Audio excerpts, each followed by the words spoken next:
নমস্কার, সবাই কেমন আছো? অনুজ লাইফস্টাইলের নতুন একটা ভিডিওতে তোমাদের সবাইকে স্বাগত জানাই। তো আজকে একটা নিয়ে চলে এসেছি ডেজার্ট রেসিপি।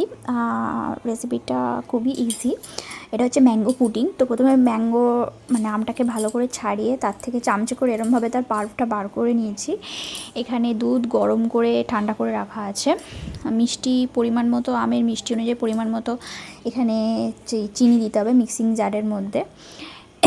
এরপরে এর মধ্যে পরিমাণ মতো একটু দুধ দিতে হবে, দিয়ে এটা খুব ভালোভাবে পেস্ট করে নিতে হবে। আগেই বলে দিই, প্রথমবার পুডিং বানাচ্ছি, খুব যে পারফেক্ট হয়েছে তা কিন্তু নয়, কিন্তু চেষ্টা করেছি।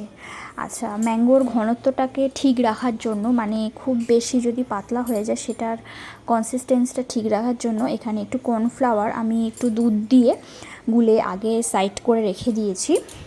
এরপরে যে ম্যাঙ্গোর পাল্পটা বের করে যেটা মিক্সিং জারে পেস্ট করলাম, সেটাকে এইবারে খুব ভালো করে আমাকে জাল করে নিতে হবে। তো এরকম ডেজার্ট রেসিপি বাড়িতে টুকটাক বানিয়ে খাওয়াই যেতে পারে। তো এটা আমি ইনস্ট্যান্ট হঠাৎ মনে হলো বানিয়েছি, সেরকম কোনো প্ল্যানিং ছিল না।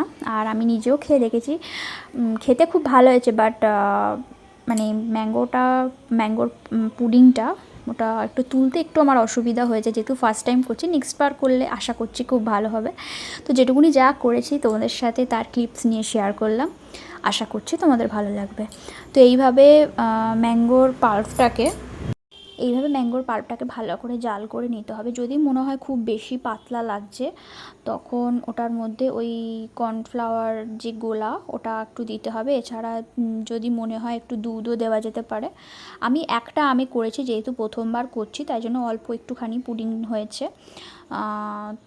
যারা তোমরা এক্সপিরিয়েন্স আছো তারা একের বেশি আম দিয়ে করতে পারে, বাট যেহেতু আমি ফার্স্ট ট্রাই করছি তাই আমি নষ্ট হোক সেটা চাই না।